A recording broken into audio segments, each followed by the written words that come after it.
Seigneur, que ce moment soit pour ta gloire au nom de Jésus-Christ.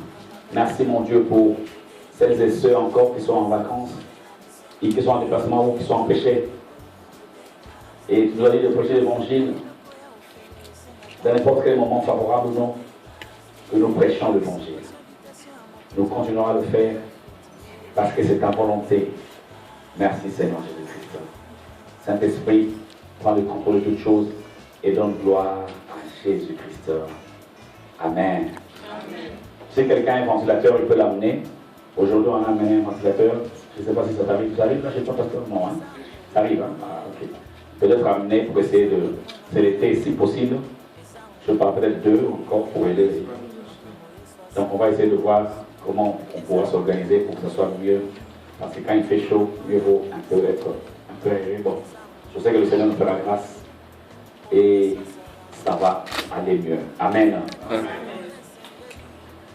Je bénis Dieu encore une fois et je te salue d'abord profondément dans le nom de Jésus-Christ. Amen. Amen. Merci, pasteur. Est-ce que tu as reçu ma salutation? La naissance là. Alléluia. Amen. Je vous salue au nom de Jésus. Amen. Quand je dis je vous salue, je peux dire bonjour. Comme on dit, il faut dire bonjour. Je vous dis bonjour. Ce sont des petites formules qui n'ont pas d'importance, mais je vous salue au nom de Jésus, c'est pareil. Je vous aime dans l'amour du Seigneur, c'est pareil. Soyez bénis, c'est pareil. Ce sont des salutations chrétiennes, peu importe la salutation. Et je vous aime dans l'amour du Seigneur. Ne bouge pas, dis bonjour à ton frère. Juste à ta gauche ou à ta droite, ne te déplace pas. Et dis seulement bonjour, je crois que ça sera suffisant. Le pasteur vous a déjà salué tout à l'heure.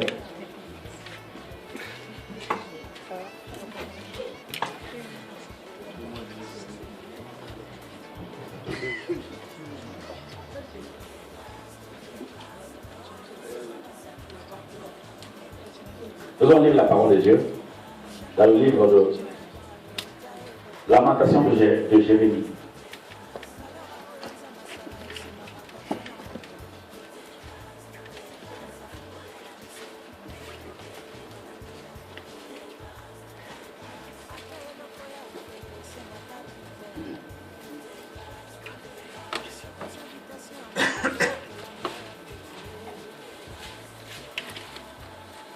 Chapitre 3.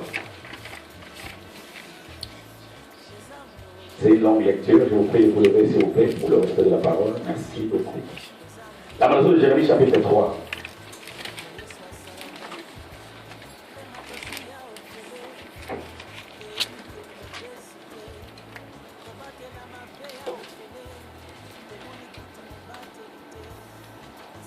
Ah, que quelqu'un fasse avec ça parce que je ne vois pas bien là. Lamentation de Jérémie, chapitre 3, de 1 à 26. Que celui ou celle qui a trouvé peut nous faire la lecture, s'il vous plaît. Et le bien-aimé dans le micro peut aider encore. Peut aider. Donnez au pasteur au micro, merci beaucoup. Je suis l'homme qui a vu la misère sur la verge de sa fureur. Il m'a conduit, mené dans les ténèbres, et non dans la lumière. Contre moi, il tourne et retourne sa main tous les jours. Il a fait dépérir ma chair et ma peau. Il a brisé mes os. Il a battu autour de moi. Il m'a environné de poison et de douleur. Il me fait habiter dans les ténèbres, comme ceux qui sont morts dès longtemps. Il m'a entouré des murs pour que je ne sorte pas. Il m'a donné de pesantes chaînes. J'ai beau crier et implorer du secours. Il ne laisse pas accès à ma prière. Il a fermé mon chemin avec des pierres de taille. Il a détruit mes sentiers. Il a été pour moi un ours en embuscade, un lion dans des lieux cachés. Il a détourné mes voies, il m'a déchiré, il m'a jeté dans la désolation. Il a tendu son arc et il m'a placé comme un but pour sa flèche. Il a fait entrer dans mes reins les traits de son carquois. Je suis pour tout mon peuple un objet de raillerie, chaque jour l'objet de leur chanson. Il m'a rassasié d'amertume. Il m'a enivré d'absinthe. Il a brisé mes dents avec des cailloux. Il m'a couvert de cendres. Tu m'as enlevé la paix. Je ne connais plus le bonheur. Et j'ai dit, ma force est perdue. Et je n'ai plus d'espérance en l'Éternel. Quand je pense à ma détresse et à ma misère, à l'absinthe et au poison, quand mon âme s'en souvient, elle est abattue au-dedans de moi. Voici ce que je veux repasser à mon cœur, ce qui me donnera de l'espérance. Les bontés de l'Éternel ne sont pas épuisées, ses compassions ne sont pas leur terme, elles se renouvellent chaque matin. Oh, que ta fidélité est grande, l'Éternel est mon partage, dit mon âme. C'est pourquoi je veux espérer en lui. L'Éternel a de la bonté pour qui espère en lui, pour l'âme qui le cherche. Et il est bon d'entendre en silence le secours de l'Éternel. Il est bon pour l'homme de porter le jour dans sa jeunesse. Bon. C'était jusqu'au 26, hein? C'est bon. Là, c'est 26 ou pas, non? 27. 27, c'est pas grave. Merci beaucoup, pasteur. Merci beaucoup. On peut s'asseoir. Le verset clé par rapport au texte que le pasteur a lu tout à l'heure, c'est le verset 19, 20 et 21. Là, Jérémie dit, quand je pense à ma détresse et à ma misère, à l'absinthe et au poison, quand mon âme s'en souvient, elle est abattue au-dedans de moi. Et 21 dit, voici ce que je veux repasser à mon cœur, ce qui me donnera de l'espérance. Amen. Amen.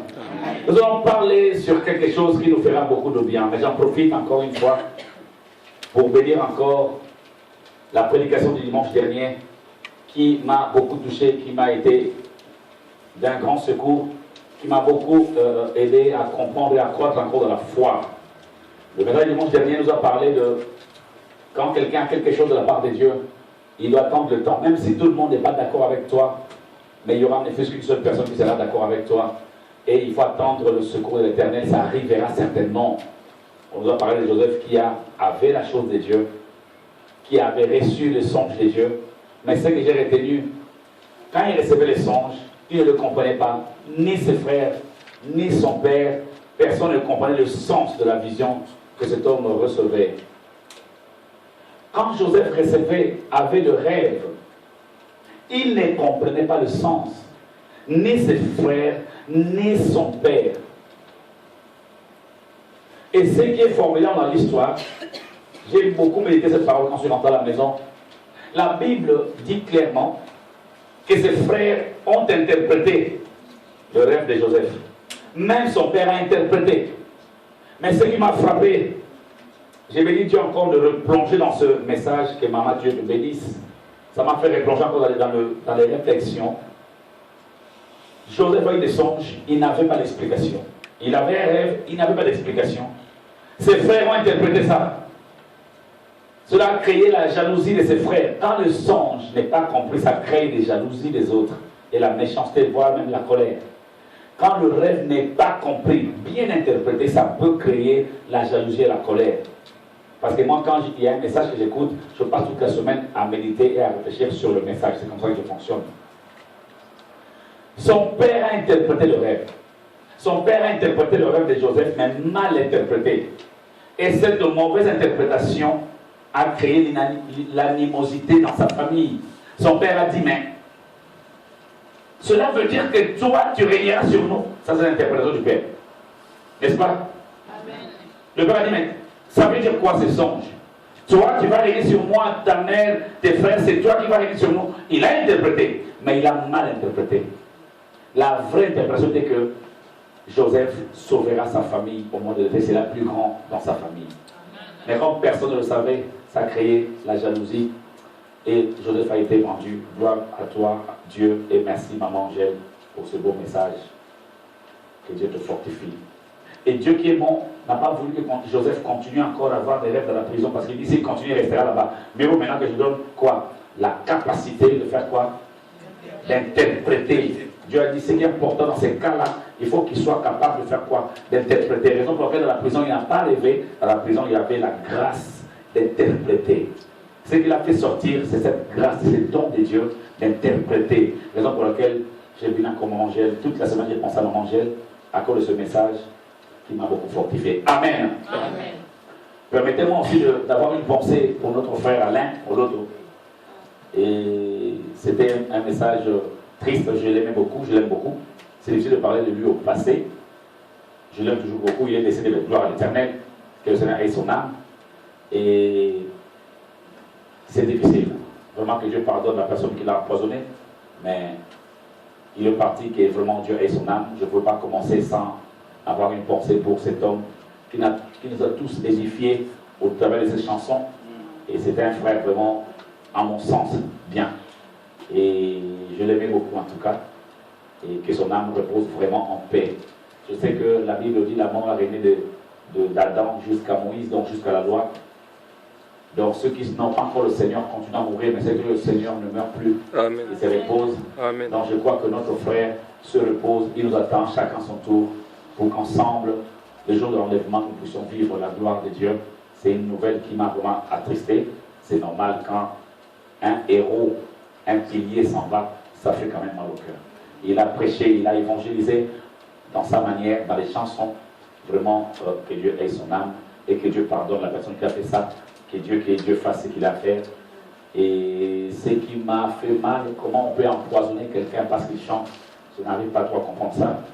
Et malgré les prières de plusieurs églises, de plusieurs personnes, Dieu a accepté quand même qu'il parte.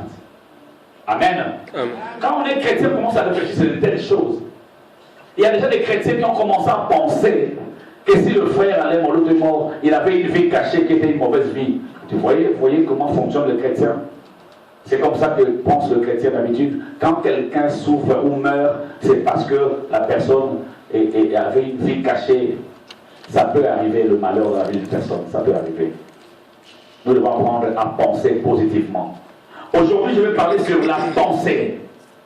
Ce n'est pas un message que j'ai pris par rapport à la mort de notre frère, mais c'est un message que j'ai préparé, mais j'ai essayé quand même de penser à notre frère qui est parti. Gloire à l'Éternel. L'évangile continue. Même si Alain Moloto est parti, il y aura d'autres Alain qui viendront, qui chanteront, qui prêcheront, qui donneront gloire à Jésus jusqu'à ce qu'il revienne. Il y aura encore beaucoup d'Alain, il y aura encore beaucoup de Pierre, il y aura encore beaucoup de Paul, il y aura encore beaucoup de ceci, beaucoup de cela. Le ministère de Christ ira toujours de l'avant. Amen. Amen. Amen. La pensée. Nous voyons l'histoire de cet homme qu'on appelle Jérémie. Cet homme était un grand prophète, ce n'était pas n'importe qui. Jérémie était un grand prophète. La Bible dit Dieu l'a choisi quand il était encore jeune.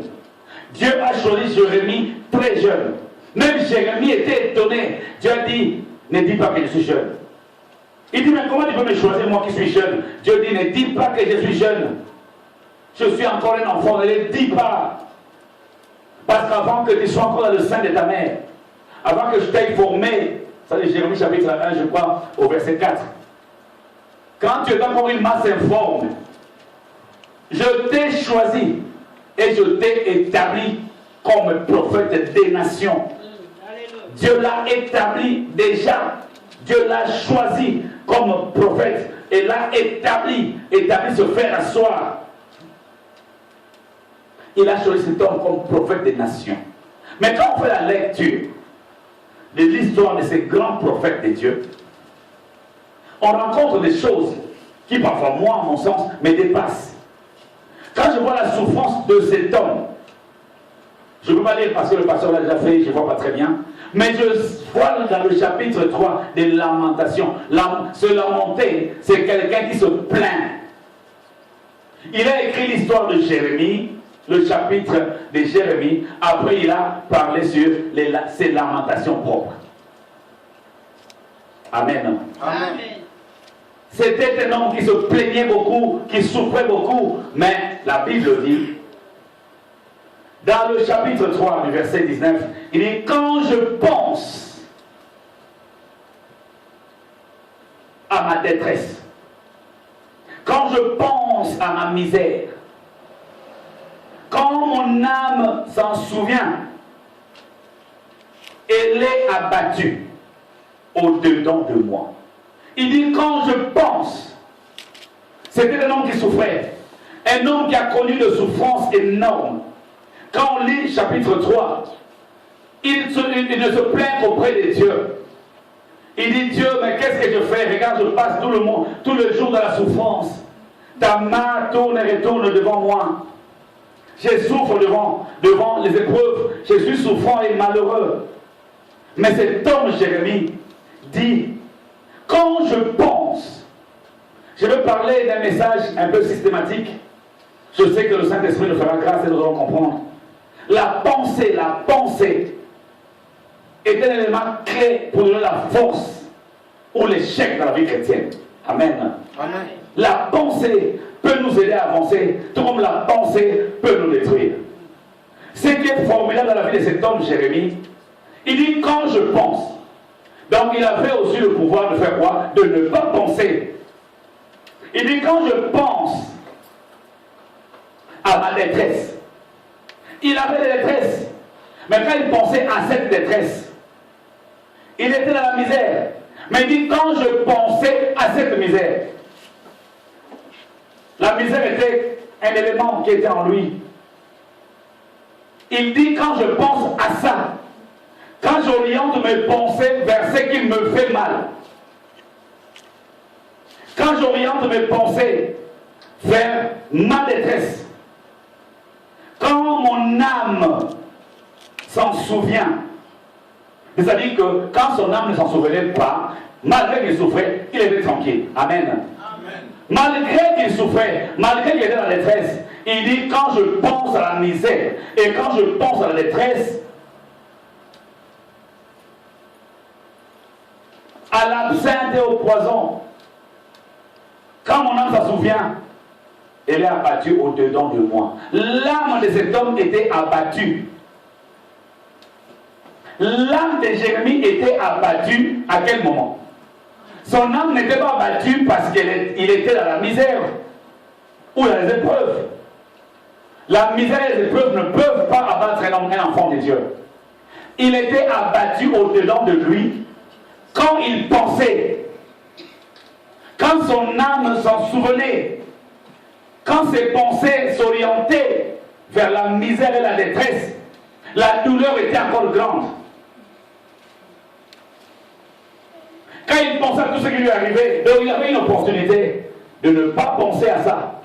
Parce que nous sommes les hommes, nous avons la capacité de penser, nous avons la faculté de penser, et bien je nous recommande de penser positivement. Amen.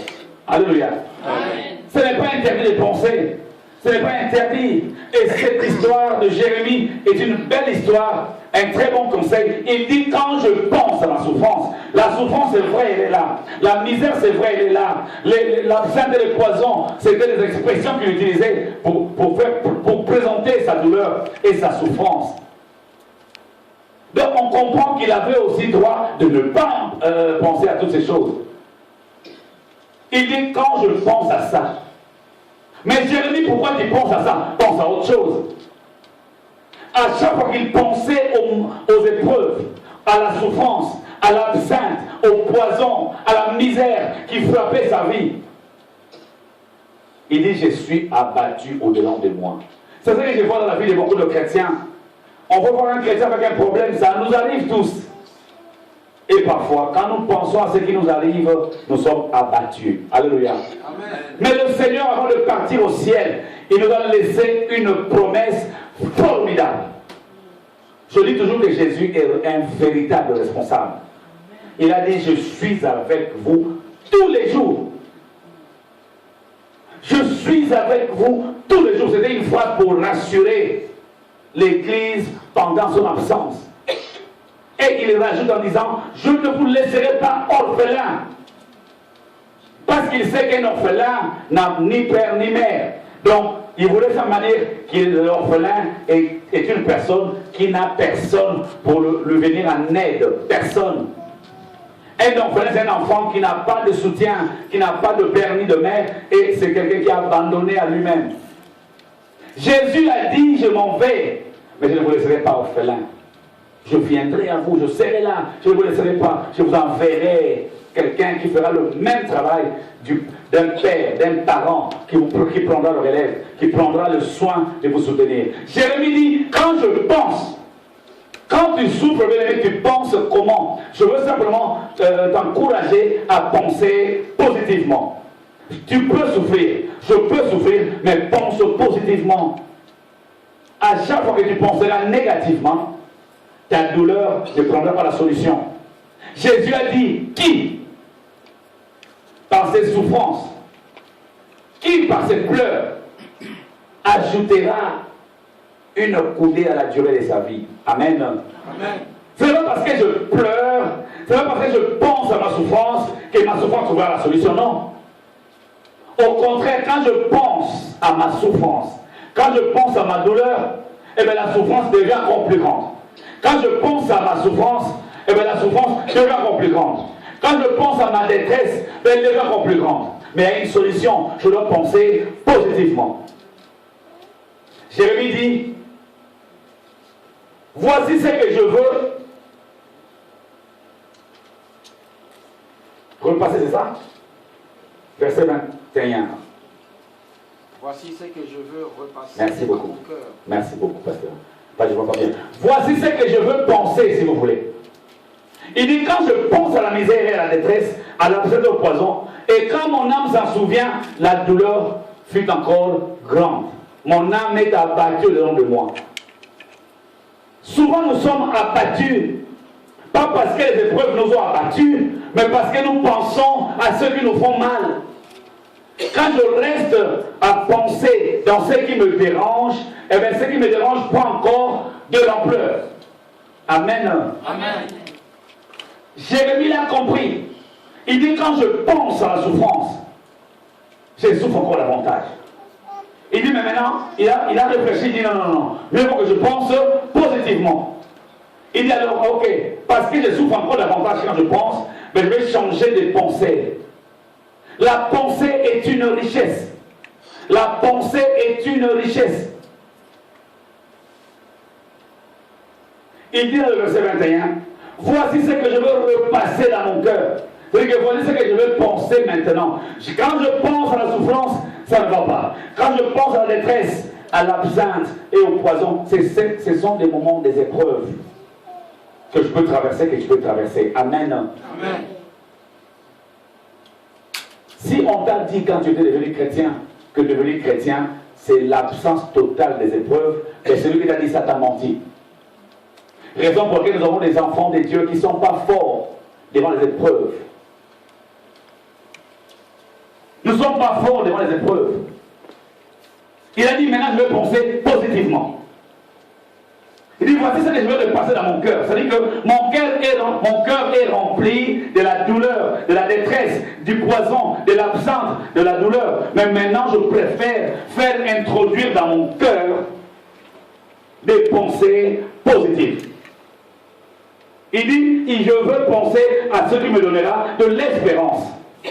Quand on pense aux difficultés, les difficultés ne n'apportera pas l'espoir ou l'espérance voulue. Quand tu penses à la détresse, cette détresse ne t'apportera rien de bon. Au contraire, ces épreuves, ces difficultés, ces détresses vont encore t'enfoncer et tu vas encore souffrir davantage, moralement et psychologiquement. Le problème, c'est de changer de pensée. Comme je l'ai dit depuis 2 semaines, on voit un enfant de Dieu qui est abattu par un problème, très abattu, et toutes ses pensées se tournent vers ses problèmes, ses souffrances. Quelle est la solution que la Bible nous donne? Quand tu as ton frère ou ta soeur qui est dans une difficulté, il faut prier pour lui. Mais quand tu vois que ton frère et ta soeur continuent à penser à ces épreuves, mais dis-lui, pense positivement. Penser positivement est une thérapie spirituelle. Quand je commence à penser positivement, eh bien, je fais entrer des données dans ma tête. La tête d'une personne ou son cœur est comme un ordinateur, ou l'ordinateur est comme la tête d'une personne. La tête capte des données et stocke dans le cœur. Amen. Amen. Quand tu as un ordinateur, si tu fais entrer des données dans cet ordinateur, ces données-là resteront dans l'ordinateur. Si tu ne veux plus que ton donateur ait le même donné, tu feras quoi? Tu feras comment? Il faut le faire sortir. Alléluia. Alléluia. Amen. La tête, c'est comme un ordinateur et nos pensées sont des données, entre guillemets informatiques, mais des données psychologiques et morales. Quand tu penses, que pourquoi moi je dis toujours aux chrétiens, c'est les conseils qu'on m'a donnés il y a longtemps, par un de mes pères il y a longtemps. Il dit ta tête, attention à ce que tu introduis dans ta tête comme données. Vous savez, la tête d'un homme ou d'un enfant de Dieu, peu importe qui, fonctionne par rapport aux données introduites. Quelqu'un qui ne mange jamais, qui a toujours faim, qui trouve difficilement à manger, sa tête peut lui jouer des tours, des fois seulement qu'il est en train de manger. Il est en train de manger. Sa tête, dans sa tête, est entrée des données de la famille. Alléluia. Amen. La tête, c'est comme un ordinateur. Qu'on soit chrétien ou non, la tête est compliquée. Ayez des pensées positives, bien-aimés. Quand il pensait à ça, il souffrait. Quand il pensait à la souffrance est encore dure. Il a réfléchi, il dit non, j'ai trouvé une solution. Pareil, mon bénévole Seigneur. Si tu souffres, tu as les épreuves, il y a une solution que la Bible nous donne. Il faut penser à ce qui te donnera de l'espérance. Et il a commencé à penser positivement. Il dira, les bontés de l'Éternel ne sont pas épuisées. Quand il pensait à la souffrance, à la détresse, à l'absinthe et au poison, la Bible confirme que sa douleur était encore profonde. Ses blessures étaient encore profondes. C'est-à-dire qu'il s'enfonçait encore dans la douleur. Il s'enfonçait encore dans le mal. Raison pour laquelle beaucoup de gens se suicident ou beaucoup de gens abandonnent la foi. Parce qu'ils pensent, ils focalisent leurs pensées. Ils orientent leurs pensées que dans le mal ou dans la souffrance qu'ils endurent. Mais il a changé, il dit non, je dois penser positivement. Il dit, voici ce que je veux mettre dans ma tête. Je vais introduire comme donnée, ce qui me donnera de l'espérance. Il dit, maintenant je sais, les bontés de Dieu ne sont pas épuisées. Quand tu souffres, mets dans ta tête que les bontés de Dieu, les bontés de l'Éternel ne sont pas épuisées. Dieu a toujours dans sa réserve la bonté ou les bontés pour ceux qui tournent leur cœur vers lui. Amen. Je peux souffrir. Tu peux souffrir. Le frère allait un chrétien, un bon. Il souffrait, mais il continuait à composer, à chanter. Il a tourné son cœur vers le Seigneur. Il a pensé à la bonté de l'Éternel. C'est pas parce qu'il est mort que ça veut dire que Dieu l'a abandonné. Il se repose. Les épreuves, toutes les épreuves, ne nous mèneront pas à la mort. Non. La mort d'un chrétien est décidée par le Seigneur. À moins que le chrétien lui-même, par ignorance, par je ne sais pas quelle erreur, d'exposer sa vie au danger. La Bible dit le diable fait quoi? Rôder veut dire être à l'extérieur de la maison, n'est-ce pas? Amen. Es-tu un enfant de la maison de Dieu? Es-tu un enfant qui est dans la maison de Dieu? J'avais dit tout à l'heure aux jeunes, quelqu'un qui est né de Dieu, le Saint-Esprit le prend et le plonge dans la maison, le plonge dans l'enclos. Le problème ne dépend pas du diable, mais dépend du chrétien. Si tu sors, tu scelles aussi ton sort. Reste dans l'enclos. Mais même dans l'enclos, tu peux passer des moments de difficulté. Ça peut arriver. Les épreuves ont fait créer beaucoup d'églises. Et les églises de délivrance gagnent beaucoup d'argent. Nous qui passons le temps d'enseignement, nous gagnons zéro. Ce n'est pas qu'ils vont changer l'évangile, non. J'ai vu, pour parler à un homme de Dieu de ses problèmes, on n'entre pas main vide. C'est la Bible qui le dit. Dit-il. Alléluia. Amen. La Bible le dit, c'est vrai. C'était le jeune Saoul, vous connaissez? Amen. Qui a perdu les ânesses de son père. Il est parti le suivre. Et il fallait qu'il voie maintenant un homme de Dieu, un prophète. Il fallait qu'il voie un prophète. En voyant ce prophète, son serviteur a dit, mais on n'a rien. Qu'allons-nous donner à l'homme de Dieu? Parce qu'on ne peut pas aller voir un prophète main vide. Bien-aimé dans le Seigneur, depuis que tu m'appelles ou tu me viens me voir pour tes problèmes, combien tu as payé? 0. Mais parce que tu as raison, on ne paye pas pour parler à l'homme de Dieu. On ne paye pas. On ne paye pas, on parle comme on parle à son frère. On ne paye pas. C'est gratuit, on ne paye pas. Et quand on dit ça aux chrétiens, ils ne veulent pas. Ils préfèrent payer pour consulter. Gloire à Dieu, vous n'êtes pas dans ces cas. Gloire à l'Éternel. La souffrance peut venir, les souffrances peuvent venir, ça peut arriver dans la vie d'un chrétien. Ça peut arriver. Jérémie, ce n'était pas n'importe qui. Jérémie, c'était celui que Dieu a choisi quand il était encore une masse informée vide. Mais Jérémie a passé, si tu lis la maladie de Jérémie, tu ne vas pas te le trouver. Tu vas dire comment un homme peut-il souffrir comme ça? En plus, pas n'importe qui. Il n'a pas commis de péché. C'est un homme qui était intègre, un homme qui était droit. Mais il a connu un moment difficile auprès de ses compatriotes.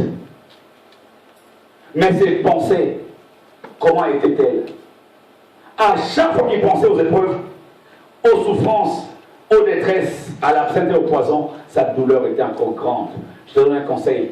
Quand tu as des problèmes, quand tu as des difficultés, quand tu traverses des moments de souffrance, peu importe le niveau de la souffrance, si tu as un problème de ce genre, focalise de penser à la positivité. Jérémie a dit non. Plus je pense à ça, je souffre, mieux vous pensez autrement. Et quelle a été sa pensée? Il dit, les bontés de l'Éternel ne sont pas épousées. Il dit, il faut que je commence à penser à ceux qui me donnera de l'espérance. Quand tu souffres, pense à ceux qui te donneront la force. Je ne te peux pas te dire que tu ne souffriras jamais, c'est de mensonge. Si je te dis que mon frère, ma soeur, tu ne souffriras jamais parce que tu es chrétien, et je suis en train de mentir. Mais la Bible dit, quand tu souffres, il est préférable que tu commences à penser à ce qui te donnera de l'espérance. Ça voudrait dire à l'autre terme qu'il y a des pensées qui nous donnent du désespoir. Amen, peuple de Dieu. Amen. Il y a des pensées qui nous donnent encore le désespoir. Moi, je ne comprends pas. C'est quelle pensée ça? Tu traverses un moment difficile, tu dis que tu ne comprends pas. Tu veux comprendre quoi? Commence à penser à des choses qui te donneront de l'espérance. À des choses qui te donneront la force. Commence à penser à des choses qui te pousseront d'aller à l'avant. C'est ce que mon autre frère Jérémie a fait. Il a souffert. Il dit non, j'ai trop pensé à ça. Basta, je laisse ça. Je veux commencer à penser à des choses qui me donneront de l'espérance. Il dit ces compassions ne sont pas arrivées à leur terme. Elles se renouvellent chaque matin. Oh, que ta fidélité est grande. Elle a commencé à penser à Dieu. Quand tu souffres, bien aimé, pense à Dieu. Quand tu souffres, pense à l'œuvre de la croix. Quand tu souffres, pense à la bonté de Dieu. Quand tu souffres, pense à la compassion de Dieu. Quand tu souffres, pense que ces choses se renouvellent chaque matin. Pense à la fidélité de Dieu. Je peux être infidèle, mais Dieu restera à jamais fidèle. Fidèle de fidèle, c'est notre Dieu. Ça ne t'apporte rien du tout de penser davantage à ce qui te fait mal. Ça ne t'apporte rien et tu ne gagnes rien. Tu vas chercher la délivrance. Les gens pensent que d'autres n'aiment pas les délivrances. D'autres, lui, n'aiment pas les délivrances. Bien aimé, je sais comment on délivre les gens. Je sais. Je sais comment on peut prier pour un démoniaque, pour un démon sorti. Mais je sais, c'est dans la Bible. J'ai appris ça, je sais. Mais mon problème, ce n'est pas chez un démon. C'est de faire comprendre aux chrétiens que ça, c'est un jeu d'enfant. Je préfère faire les grandes choses, la connaissance de la parole, partager la connaissance avec mes frères et sœurs. Je ne peux pas ramener l'évangile à la délivrance. Mais non. Je peux délivrer. Si quelqu'un est malade, je prierai pour lui. Je ne suis pas quelqu'un qui ne croit pas à ces choses. Je crois en ces choses-là. Je ne crois pas que la délivrance est mauvaise et biblique. Mais sauf que il y a d'autres choses. Quand tu as des difficultés, tu es un enfant de Dieu né de nouveau, je te dirais, pense à ce qui est positif. Pense à ce qui te donnera de l'espérance. Quand tu penseras comme ça, tu ne souffriras plus. Et les problèmes n'auront plus d'impact dans ta vie. Parce que les problèmes impactent notre âme. Le problème vient dans notre âme et ça nous diminue. Ça diminue la force et enlève la foi. Mais parce que le chrétien ne veut plus croire à la Bible, au lieu de penser positivement, lui le chrétien continue à penser négativement et toi tu vas le délivrer. Je vous ai dit jeudi, non? J'ai une grande sœur. Depuis 1997, elle a quitté la famille parce que toute la famille, moi y compris, mon père, ma mère, ses frères, ses soeurs, nous sommes tous des sorciers, sauf elle. Dans son église, on a dit que c'est elle qui est bien. Toute la famille des sorciers. Qu'est-ce qui s'est passé? Depuis 98 jusqu'à aujourd'hui, elle a toujours un seul enfant. Alléluia. Amen. Où est la délivrance qu'on lui a fait? On lui a fait, je ne sais pas, une centaine de délivrances. C'est quoi ce genre de délivrance? Mais si moi je ne crois pas maintenant, est-ce que j'ai quand même péché? Allez le peuple de Dieu. Amen. Ma soeur, on a découvert, j'ai dit ça jeudi, que c'était un des oncles qui a pris ses enfants. Ils sont 5 ou 6. Et il les a enchaînés un par un dans un ravin. Leur chef spirituel, leur responsable spirituel a vu ça dans une vision. La seule partie là, on ne sait même pas où elle est là, parce que toute la famille elle est dans son église. Gloire à l'Éternel. Mais comment ça se fait? Au lieu qu'on enseigne à cette sœur que tu traverses des moments difficiles, tu n'as qu'un seul enfant, tu veux plusieurs enfants, mais tu dois apprendre à penser positivement. Et on pense à l'Éternel, pense aux bontés de l'Éternel. Au lieu qu'on dise ça à ma soeur, on lui a dit que toute la famille, tout le monde est mauvais, et tu auras tes 7 enfants, ou tes 5 enfants qui sont enchaînés, depuis 1998 jusqu'à aujourd'hui. Les enfants qui sont enchaînés sont toujours enchaînés. Maintenant, je vous pose la question. Vous voulez maintenant que moi, Sylvain, que j'accepte ça vraiment? Je ne peux pas accepter ça. Non, parce que tu as vu, Dieu te dit, Marc, tu vois cette soeur-là, il y a 5 enfants enfermés. Va les délivrer. Donc Dieu maintenant est capable. Mais là, les hommes changent de tactique, changent de stratégie, changent de formule pour arracher qui? Les enfants qui sont comment? Enfermés. Maintenant, c'est Dieu qui n'arrive pas, ou c'est leur responsable qui n'arrive pas, ou c'était faux. C'était faux. C'était faux. On n'a même pas. Je me demande comment ma soeur est toujours là à cette église-là. Je me demande toujours. Qu'est-ce qu'on lui a fait? Qu'est-ce qu'on lui a mis dans la tête? Donc elle aussi pense mal.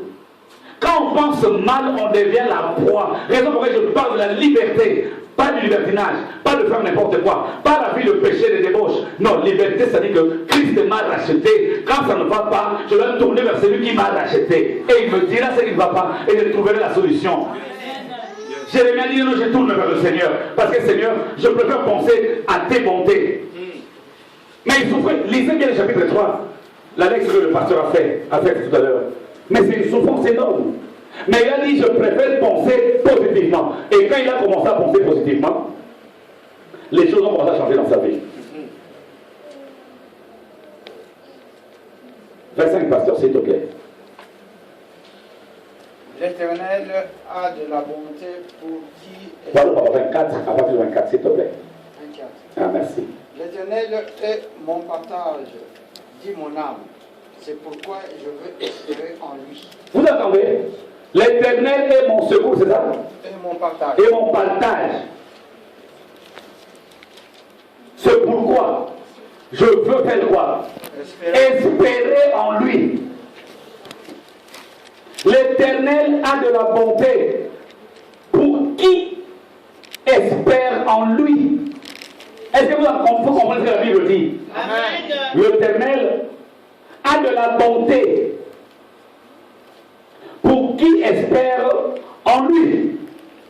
Pour qui encore? 25 à la fin. Vous n'avez même pas de Bible. Pour l'âme qui le cherche. Pour l'âme qui le cherche, il a la bonté. Il est bon de faire quoi? D'attendre. Comment? En silence. Quoi? Le secours de l'Éternel. Il est bon d'attendre en silence le secours de l'Éternel. Si je l'ai dit encore, non, moi je ne crois pas dans des choses ou dans des choses. Mais non. Alléluia, avec des Dieu. Je te parle de ça pour t'encourager. Je te parle de ça pour te motiver. Je te parle de ça pour te donner la force. Proverbe 4, 23, s'il te plaît, pasteur. Donnez le micro, pasteur, s'il vous plaît.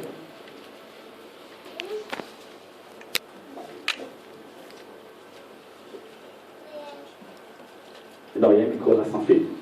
Il y a un sans fil. Proverbe 4, verset 23.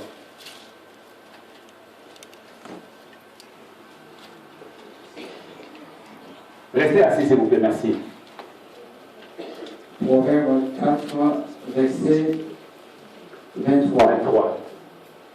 Garde ton cœur plus que toute autre chose, car de lui viennent les sources de la vie. Merci, pasteur. Garde ton cœur plus que toute chose. Garde ton cœur plus que toute autre chose. Mon cœur est précieux. Mon cœur reçoit, c'est vrai, des données, mais pas n'importe quelle donnée. Je dois mettre dans mon cœur des données positives. Pas n'importe quoi. Mon cœur ou ton cœur ne peut pas être une poubelle pour recevoir n'importe quelle pensée. Vous savez bien aimé, je vais vous dire quelque chose. Est-ce que vous savez que le diable injecte aussi des pensées? Il injecte des pensées dans le cœur des gens. Tout ça pour abattre encore à fond les personnes qui souffrent. Tout ça pour affaiblir encore les personnes qui souffrent. Garde ton cœur plus que toute autre chose. Pourquoi? Car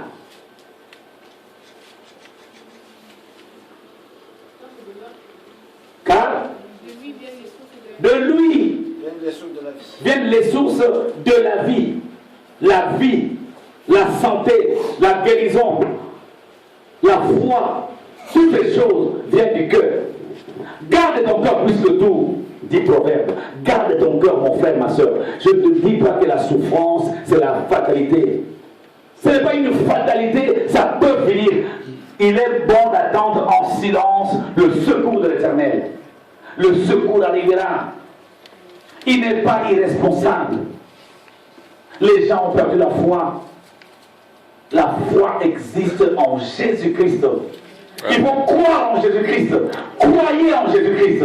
Mais t'ai-je pas dit que si tu crois, tu verras la gloire. Dieu, amen, amen. Crois seulement, tu verras la gloire. Amen. Les gens veulent voir la gloire sans croire. Et maintenant, pour qu'ils se sentent bien, je dois les délivrer. Il y a des gens qui demandent, moi je sens, donc je veux passer pour que tu me délivres. Oh, comment tu peux dire ça? Tu veux la délivrance? Tu as Jésus? Bien aimé, notez bien, je crois en la délivrance. Amen. Amen. Je crois en la délivrance. Je crois. Je crois qu'un démon peut lier quelqu'un. Je crois en ça. Mais je crois aussi que quand quelqu'un est en Christ, il devient une nouvelle créature. Amen. Je crois aussi en ça. Amen.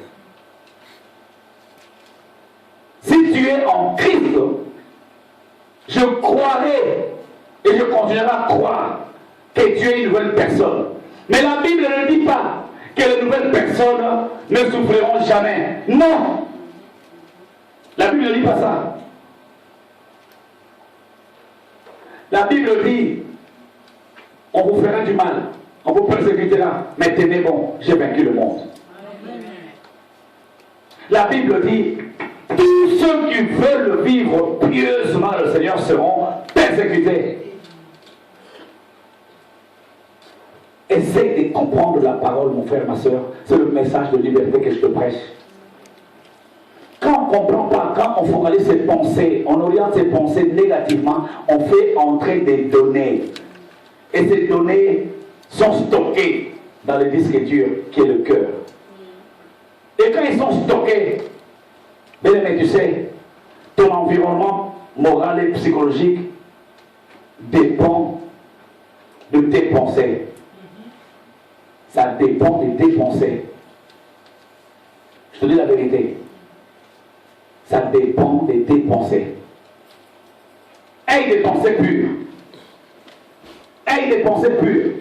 Philippiens chapitre 4, verset 8, s'il te plaît, le dernier verset. Philippiens 4, verset 8. Garde ton cœur. Garde ton cœur, frère. Garde ton cœur. Avant que le pasteur ne fasse la lecture, je pense à un homme qu'on appelle Job. Pour ceux qui sont le mercredi ou le jeudi le savent. La Bible dit, cet homme qu'on appelle Job, c'était un homme intègre, droit, craignant Dieu. Il avait ces trois qualités en lui. C'était un homme droit. Il était un homme intègre. 1. 2. Il était droit. 3. Il craignait Dieu. Écoutez ce que la Bible dit. Le diable dit à Dieu, est-ce d'une manière désintéressée que Job te serve? En Ingala, il voulait dire, yo quand si Job a servi la boca pour les ganser là, yo, si vous avez moins intérêt. C'est ça que ça veut dire. Si Job te sert, c'est parce que tu l'as béni, lui, sa famille et ses biens. Alléluia. Amen. Lisons la Bible. Le diable parle. Le diable dit à Dieu. Parce que tu as trouvé? Ok, tu vas lire tout d'abord. Merci, pasteur. Le diable dit à Dieu, si Job te sert, c'est parce que tu l'as protégé. Lui, sa femme, sa famille et ses biens. Est-ce que le diable peut-il parler comme ça de ta vie? Job ne savait même pas qu'il y avait un dialogue entre le diable et Dieu. Le concernant, il ne savait pas. Le diable était en train de reconnaître que Job et sa famille et ses biens étaient sous la protection de Dieu. Je le prends. Si Job te sert, c'est parce que tu l'as protégé, lui, sa famille et ses biens. Le diable reconnaît que Job, sa famille et ses biens, sa richesse, étaient sous la protection de Dieu. Le diable reconnaît, ce qui me fait pleurer aujourd'hui, les chrétiens ne reconnaissent même pas que Dieu le garde. Le chrétien ne pense pas que Dieu le protège. Même le diable, ton ennemi le sait. Il sait que le diable, que Dieu garde Job. Pas seulement Job, sa famille. Pas seulement sa famille et ses biens. Raison pour laquelle moi, je sais que tout ce que j'ai est sacré et protégé. Je sais que moi, mes enfants, mes biens, nous sommes sous la protection de Dieu. Je le crois, que tu le crois ou non, moi je le crois. C'est pas parce qu'il y a une souffrance à gauche ou à droite, je vais changer de foi. C'est la Bible qui me le dit. Je crois à la Bible. Je ne crois pas à tes expériences. Je crois à ce que mon Seigneur m'enseigne. Crois cela, mon frère, ma soeur. Crois ce que la Bible dit. Et tu seras pas quelqu'un qui vacille à gauche, à droite. Le diable peut-il dire à Dieu que cette sœur-là, ce frère-là, te sert parce que tu le gardes, lui, sa femme et ses enfants. Écoutez, quand le diable disait à Dieu, Job ne savait pas. Écoutez, une question. Comment, je me pose cette question, comment le diable savait que Job, sa famille et ses biens étaient protégés? Qui lui a dit que le bien de Job et Job et sa famille étaient protégés? Comment il a su ça? Comment il a su? Comment le diable a su?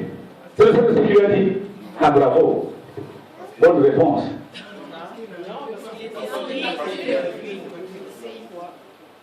Amène une personne, comme ça ne sera pas des plus grands.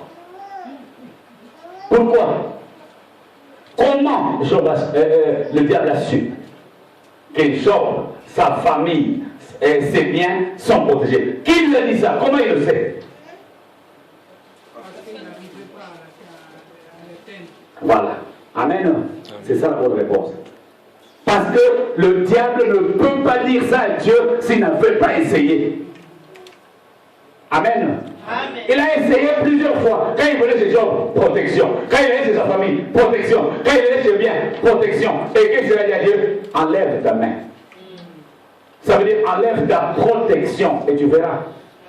Dieu dit, oh, c'est pas à cause de ça, j'enlève ma main. Tu vas pas le tuer. Dieu fait une alliance de la vie entre lui et Job. C'est-à-dire que quoi qu'il arrive, Job vivra. Amen. Dieu dit va, mais Dieu garde la vie de Job. Amen. Amen. Et malgré cette conversation, Job, innocent, il ne savait rien. Alléluia. Amen. Le diable a fait ce qu'il avait à faire. Mais ce que je vais t'enseigner, les épreuves du diable. Avant que le diable vienne, il a dit à Dieu, c'est parce que tu le protèges. Comment il a su? Donc il a plusieurs fois essayé. Il a essayé, il a tenté, il a la gauche, à droite, il essayait, mais il trouvait une protection. Comment le diable sait que Dieu est protégé? Toi-même tu ne le sais pas.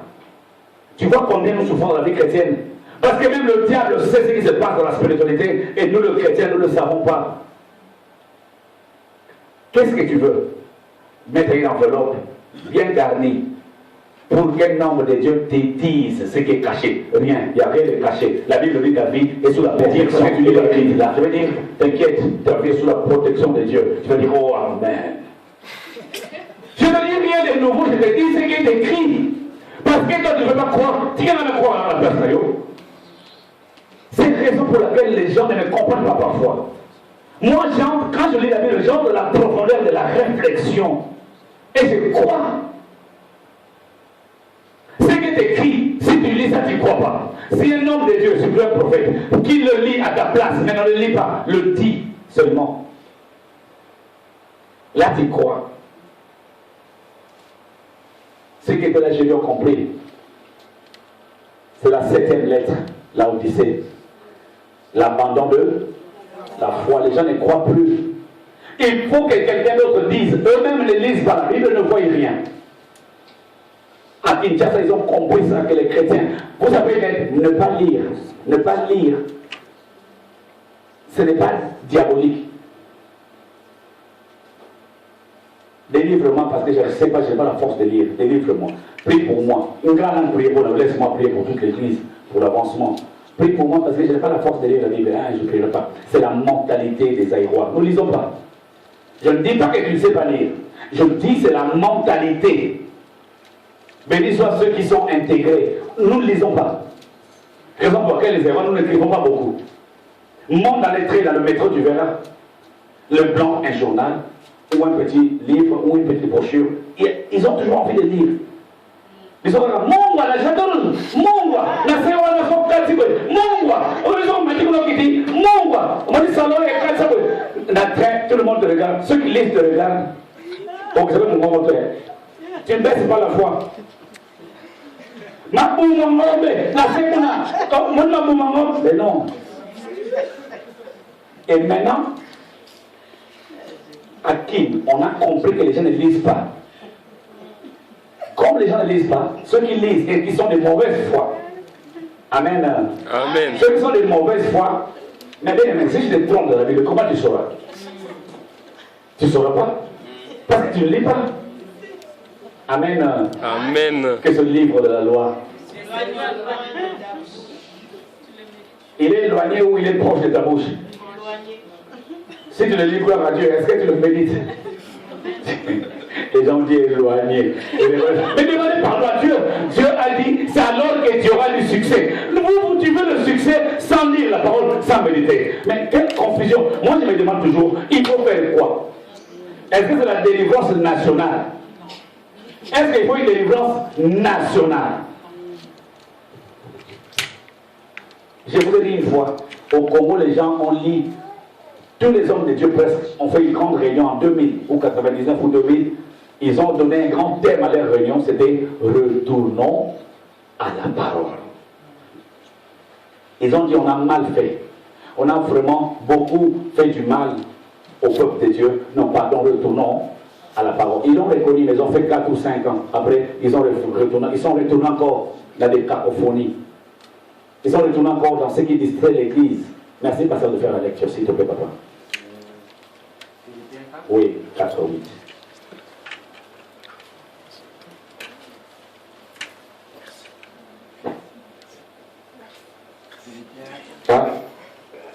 Verset 8. Écoutez la Bible, bien-aimé Seigneur. Au reste, frère, que tout ce qui est vrai, Tout ce qui est vrai, tout ce qui est honorable, tout ce qui est honorable, qui a beaucoup d'honneur, tout ce qui est juste, tout ce qui est juste, tout ce qui est pur, tout ce qui est pur, tout ce qui est aimable, tout ce qui est aimable, tout ce qui mérite l'approbation, tout ce qui est louable, qui mérite l'approbation, ce qui est vertueux ce qui est vertueux et digne et digne de louange, de louange, soit l'objet de vos pensées. Amen. Papa, s'il te plaît, réponds, je ne vais pas te couper. Amen. Amen. Je reprends. Au reste, frère, que tout ce qui est vrai, tout ce qui est honorable, tout ce qui est juste, tout ce qui est pur, tout ce qui est aimable, tout ce qui mérite l'approbation, ce qui est vertueux et digne de louange, soit l'objet de vos pensées. Amen. Merci. Merci, pasteur. La Bible nous conseille, vous allez dire, là c'était l'Ancien Testament, maintenant c'est le Nouveau Testament, que tout ce qui est vertueux, digne de louange, tout ce qui est droit, tout ce qui est qui mérite l'approbation, c'est-à-dire que tout ce qui est bien, que les gens peuvent dire merci, bravo, que tout ça soit quoi? L'objet de vos pensées. Alléluia. Amen. Ça c'est Michael. Ça, c'est le message de la liberté. Quand tu commenceras à penser positivement et bien, tu es libéré. On reste esclave de nos pensées. Moi, je crois que la vraie délivrance doit commencer par la pensée. Il faut que le Saint-Esprit nous aide à comprendre que nos pensées nous rendent esclaves. Je vous avais dit, celui qui fraude dans le train, là, non, à la gare du Nord. 5 ans de frauder. On lui achète un coupon. Il arrive à la gare du Nord, il saute quand même le tourniquet. Les contrôleurs disent, les CRS donnent le papier. Il veut sortir le papier, c'était le coupon. Mais monsieur, tu as fait le coupon, comment tu sautes? Ses pensées étaient injectées par des données négatives. C'est-à-dire que sa tête n'avait pas encore enregistré. Alléluia. Amen. Sa tête n'avait pas encore enregistré le coupon. Dans son disque dur, il y avait sauté le tourniquet, c'est le boa. Faites le boa, faites le boa. Vous savez faire le boa, c'est quoi? Faire le boa, vous savez pas c'est quoi? En lingala, c'est quoi? Taper le boa, vous savez pas taper le boa, c'est quoi? C'est Betangouma. C'est-à-dire que Betangouma, c'est sauter le tourniquet. Ça, c'est l'expression congolaise. C'est-à-dire que sa pensée était tellement négative taper le boa, c'est-à-dire sauter, frauder, et sa tête a enregistré, et sa tête a gardé ça à la croix, le risque de dire qui est son cœur. Il avait le coupon, mais les données du coupon n'étaient pas encore entrées dans le disque dur. Il fallait qu'il fasse sortir les données de taper le boa pour faire entrer les données du coupon. C'est comme ça que nous fonctionnons. On est libre, mais dans nos pensées, dans nos cœurs, dans notre disque dur, nous croyons encore être esclaves. Or, nous savons qu'il y a des nouvelles données qui ont été données à la croix. Jésus nous a donné la liberté. Bien aimé, je vous dis, Jésus n'a plus rien à faire et Dieu n'a plus rien à faire parce que sur la croix, il a tout fait. Si tu minimises l'œuvre de la croix, tu ne comprendras jamais l'évangile. La souffrance peut être là. Commence à penser positivement. Pense seulement positivement. C'est-à-dire que même si je passe des moments difficiles, je pense au Seigneur, lui qui peut m'apporter une solution. Même quand ça ne va pas, je pense au Seigneur. Les amis des Job sont venus, il dit, sa femme lui dit d'abord, maudit Dieu et meurt. Maudis Dieu et meurs parce que ce n'est pas pour que tu as consacré toute ta vie au respect de la parole de Dieu, à la crainte de Dieu, à l'intégrité et à la droiture. Mais qu'est-ce qui se passe? Lisez bien Job. Hein? Jusqu'à la fin, Dieu n'est pas venu s'excuser. Amen. Amen.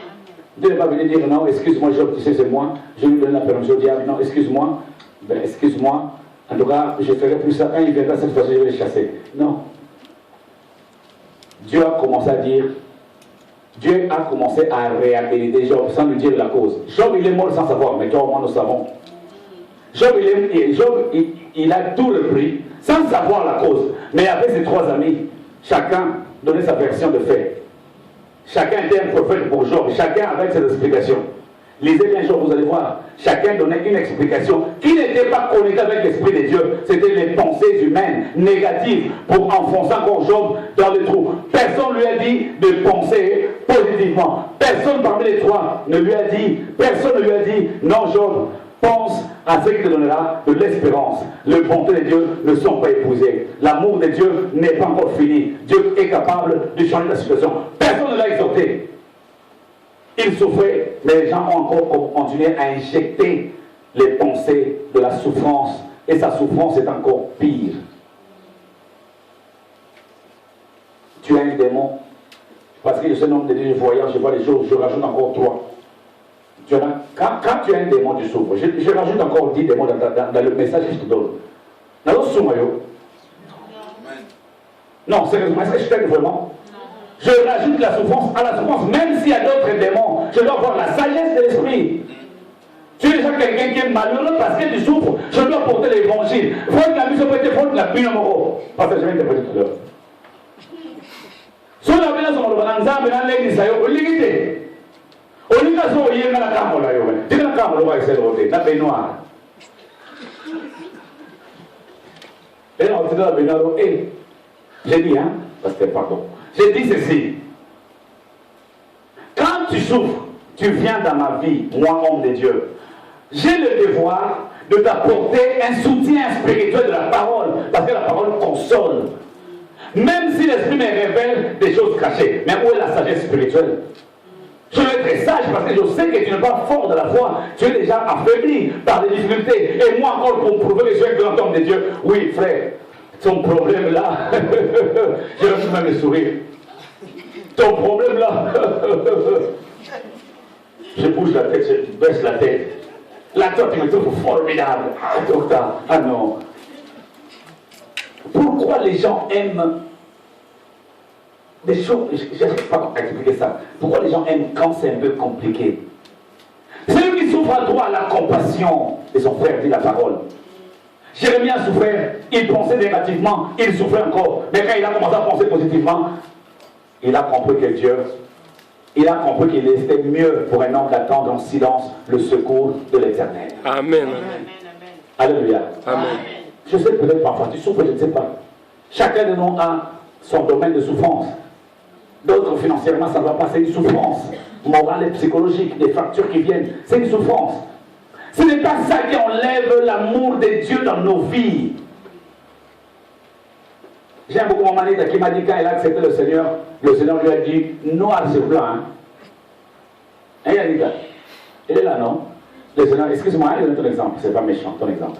Le Seigneur lui a dit clairement, quand il s'est converti, elle a confessé, elle a fait ce qu'elle avait fait, le Seigneur lui a dit, lis Romains chapitre 8.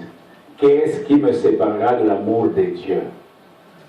Amen, amen. Dieu commence comme ça. On dirait que Dieu savait qu'un jour, cette soeur peut peut-être rencontrer certaines difficultés, mais il faut que je la prépare d'avance. Alléluia. Amen. Il y a des souffrances financières, il y a des souffrances psychologiques, il y a des souffrances sur le plan familial, il y a des souffrances peut-être au niveau de l'école, des études, souffrances peut-être au niveau du travail. À qui j'ai dit un jour, la souffrance, le chômage n'est pas sorcellerie que les gens font. Oh. Mais j'ai dit, il y a 90% des chômeurs à Kinshasa. Donc si on est à Kin, on a 90% des chances d'être, de malchance d'être chômeur. C'est logique, non? Et on a 10% de grâce de trouver du travail. Parce qu'il y a 90% de chômeurs.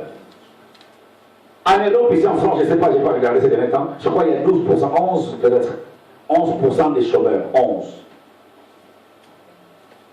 11. Donc on a 11% de malchance d'être chômeurs. Et on a 89% de grâce de trouver un emploi. Il y a la souffrance liée à la conjoncture. Ça n'a rien à voir avec les sorciers. Ça n'a rien à voir, bien aimé. Un chrétien au Congo qui ne peut pas manger pense qu'il ne mange pas parce qu'il y a des sorciers. Mais jamais ici en Europe, quelqu'un a déjà pensé que je ne mange pas parce qu'il y a des sorciers, parce que tout le monde mange. Donc c'est comme si les démons de la famine sont seulement au Congo. Il dit non, là il ne mange pas, allons là-bas. Mais non, il y a des souffrances liées à la conjoncture. Il y a des souffrances comme ça. Il y a des souffrances liées à la conjoncture. Un enfant de Dieu, bien aimé, il ne faut pas tenter les diables. Il ne faut pas prouver qu'on est enfant de Dieu en faisant n'importe quoi. Moi j'habite au 8e étage. Parce que je suis un homme de Dieu.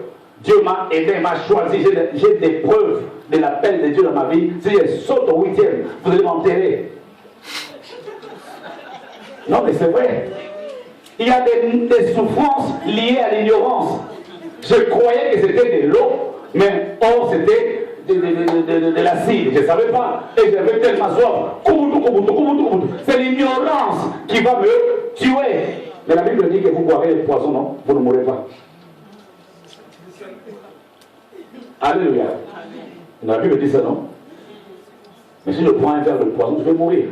Ça veut dire que derrière cette phrase de Jésus, il y a une révélation qui est cachée. Alléluia. Il faut chercher à découvrir. La Bible dit que vous saisissez des serpents. Il y a une église aux États-Unis, j'ai vu à la télé les gens qui saisissent des serpents et des caméramens. C'est ridicule. Comment les gens peuvent se ridiculiser à ce point-là, à amener les serpents venimeux de vipères? Et d'abord, ils s'injectent de vaccins anti-poison. Après, ils saisissent les serpents. Et c'est parce que Jésus a dit, vous saisirez les serpents. Comment on peut être ridicule de grandes personnes? Comment on peut être ridicule à ce point? Moi, je crois qu'il est mieux de retourner à la parole. Écoutez, pour finir,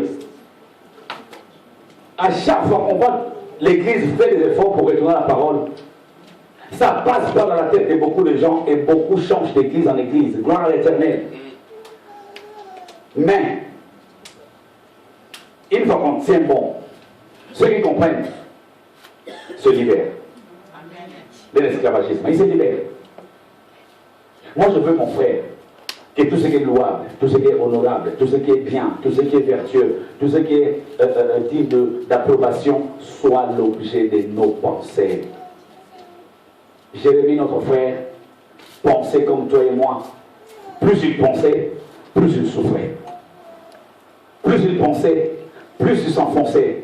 Mais quand il a changé de pensée, c'est-à-dire qu'il a commencé à enlever le vieil donné, il a commencé à introduire des nouvelles données de la foi, eh bien, sa douleur s'est atténuée et il attendait en silence le secours de l'Éternel. Amen. Amen. Pardon, frère Pablo. Dodoko.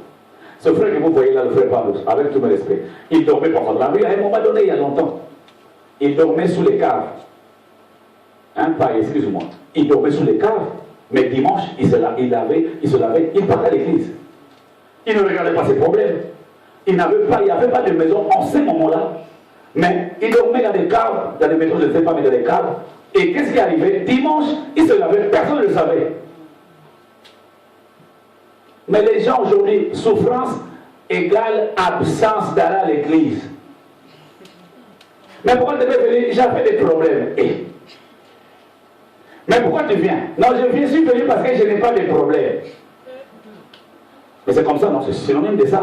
Quelqu'un ne vient pas parce qu'il a des problèmes, donc il vient parce qu'il n'a pas de problème. Problème ou pas problème, je sers mon Seigneur. J'ai fait un mois à peu près, j'ai dormi dans mon camion de livraison. Personne ne le sait. À part maman de l'aide, je lui avais dit. J'ai dormi dans le camion de livraison en hiver. Et dimanche matin, j'allais chez mon neveu, je me lavais, je prenais costume, je mettais costume, cravate, tranquille. Quand j'arrive, alléluia, la Bible dit, j'étais à l'aise de le faire, personne ne le savait. Je ne peux pas dire que maintenant j'abandonne l'église parce que je dors dans un véhicule. Alléluia. Quand je parlais avec maman Justine, avoir la clé de la boîte aux lettres. Ah, la clé de la boîte aux lettres. On trouve une maison, le propriétaire garde la clé. Celui qui ouvre la boîte aux lettres, il prend le courrier, il cherche, ça c'est pour toi, il frappe à la porte. Sinon même il frappe pas, il l'ouvre. Et il te donne des courriers, il s'en va. Même avoir la boîte aux lettres, c'est-à-dire avoir un appartement en son nom. C'est la France qui veut pas ça. Au Congo, pour avoir le visa venir ici, c'est sorcellerie encore. Comment on peut détruire la pensée de mon peuple comme ça? Les Européens ne veulent plus que les gens viennent. Vrai ou faux? On suit ça à la télé. Donc ça veut dire que les sorciers congolais sont venus en Europe, dans le Parlement. Il faut être ridicule. Ils ont dit allons là-bas en France, pas seulement en France, à Bundestag là-bas en Allemagne, pas seulement là-bas, dans tous les pays européens, ils ont dit bon, maintenant nous allons les ensorceler pour que les gens là-bas ne prennent pas quoi? Des visas. C'est pas possible. Réfléchissons. Ayons des pensées propres et pures. Quand on n'a pas de visa, la raison principale, c'est parce que les Européens font quoi? Ne veulent pas que les gens viennent chez eux, ils ne veulent pas. Donc il faut continuer à prier, à chercher quoi? La grâce de Dieu. Ce n'est pas interdit de prier, mais je prie pour que Dieu fasse une grâce. Je ne prie pas pour une délivrance parce que le visa... J'ai écouté des choses, moi. Il y a des passeports qui sont sous les cailloux, sous l'eau, les choses. Comment on peut faire comment on peut injecter des pensées dans la tête des gens comme ça? Moi, je ne crois pas qu'à je peux faire une église et vivre longtemps. Il faut pas si des gens qui sont à prier pour moi. Je crois qu'on risque de me faire du mal. Parce que des choses comme ça ne passera pas. Ça ne passera pas. Je ne crois même pas qu'il y aura des gens à l'église. Quelqu'un qui cherche le village, d'autres lui dit, prie seulement, c'est pas grave, que Dieu va faire grâce. Et quelqu'un lui dit, viens, je sais où se trouve ton passeport. Où priera le faire? Là où on a vu son passeport sous l'eau, même il y avait un poisson, un grand poisson. Ce poisson n'a pas d'écailles. Je vois un poisson, il est noir, tout noir, un poisson tout noir. Maintenant il ouvre sa bouche. Je vois un passeport vert dans sa bouche. Ça sortira au nom de Jésus. Bien aimé, il y a plusieurs stratégies de mentir l'église. Vous savez, vous le peuple de Dieu, vous aimez ce qui vous plaise. Et quand un homme de Dieu n'est pas stable, il va jouer avec vous. C'est vrai, je dis la vérité au nom de Jésus-Christ. Parce qu'il sait que vous aimez ça. Donc comme on n'aime pas, le poisson nage où? Non, là-haut ça coule. À Lingala, Messi, à la c'est comme ça. C'est comme un choix là. Mais on va voir la côté de la Simbe là. Ngabe na kela côté mon nangala dans le choix là. Pourquoi on dit pas ça ni? Pas de délai. C'est-à-dire que je suis simplement le mouvement de l'église, de la foule, pour que l'église soit pleine. Non, mais pauvre ou riche, je prêcherai la vérité. Peu importe ce qui est vrai, je prêcherai la vérité. La pensée de Dieu. Raison pour laquelle les gens souvent me minimisent. Ou ne me croient pas. Parce que je crois différemment. Ce n'est pas que je suis le meilleur, non. Je ne suis pas le meilleur. Je dis simplement la parole. Que Dieu nous bénisse. J'appelle le pasteur pour les communiquer.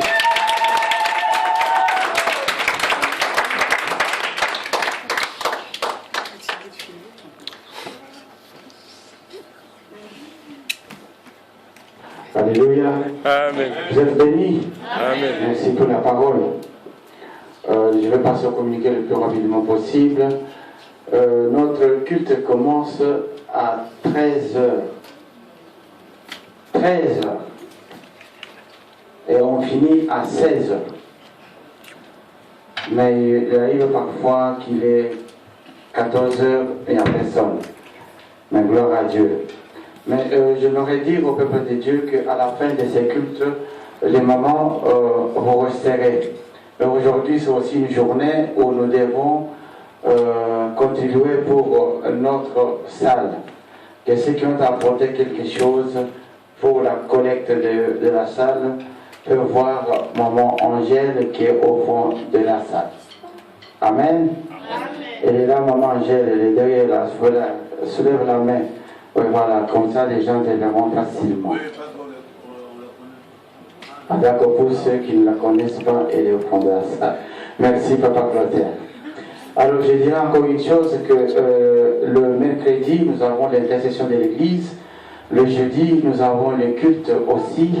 Le dimanche qui commence à 11h30, nous avons le culte de la jeunesse. Les jeunes, vous êtes encore appelés à être là à 11h30 et vous finirez votre culte à 12h30 pour laisser place à la prière d'ensemble, notre culte de dimanche. Qui sont là pour la première fois? Nous allons nous accueillir au nom de Jésus. Qui sont là pour la première fois? Vous vous levez et nous allons vous recevoir au nom de Jésus. Amen. Est-ce qu'on peut acclamer notre frère?